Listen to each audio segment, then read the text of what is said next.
Nah, ini karena Indonesia presiden sudah terikat dengan perjanjian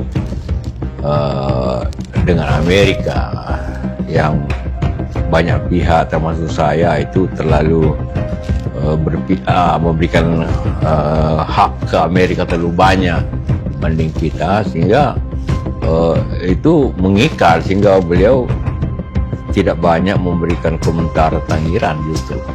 Karena dalam perjanjian itu Indonesia harus ikut kebijakan Amerika. Ya, tidak bisa bertentangan ke Amerika. Walaupun dalam tanya jawab sampaikan, jangan karena tarif itu kita terlalu ikut Amerika. Karena tarif itu sebenarnya tidak terlalu penting menurut saya.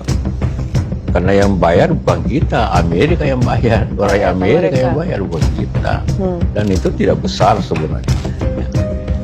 Ya ini kan yang tanggung jawab tim perundingnya di bawah pimpinan Erlangga, dan menurut saya memang ya kita tidak berani untuk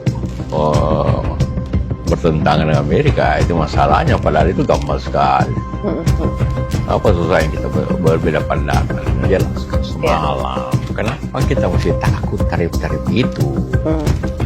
Terutama tarif itu yang kalau kita artinya biaya masuk. Ya. Biaya masuk itu yang bayar pihak yang membeli. Jadi artinya rakyat Amerika. Yang bukan kita. Banyak yang mengira, termasuk Trump, seakan-akan yang harus bayar kita. Dan tarif itu dibayar daripada harga impor. Katakanlah sepatu.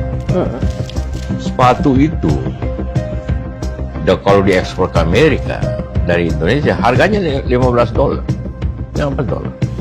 Kalau tarifnya katakanlah 19% atau 20%, itu hanya $3.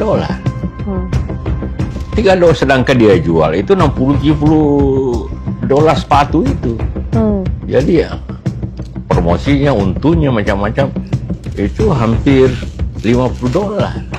Jadi kalau ada biaya tambahan $3, dia tidak terasa.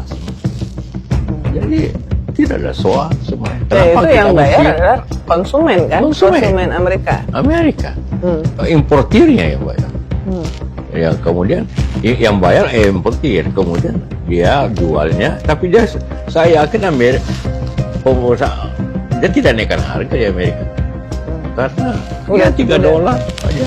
Contohnya sepatu, baju juga begitu, cuma 15, paling $15-20. Dijual di sana 50-60. Jadi namanya, kenapa kita mesti khawatir? Benar. Ya kita tegas saja, silakan aja. Toh Trump itu 3 tahun lah, pasti 3 tahun presiden baru pasti batalkan. Dan itu tidak logis itu. Tidak ada tarif berdasarkan negara, semua tarif berdasarkan barang. Jadi, tapi ya beliau setelah saya jelaskan juga paham, tapi dia tetap mempertahankan seperti itu, dan saya memahami seperti itu. Tapi walaupun bagi saya sejak awal, ingat, sejak begitu hari itu boleh saya jelaskan ke media, malah bahwa ini akibatnya kita harus ikut politik Amerika. Ini terjadi karena Amerika menyerang Iran, ya Indonesia tidak boleh mengecam Amerika. Contohnya, itu kan kita tidak merdeka jadi.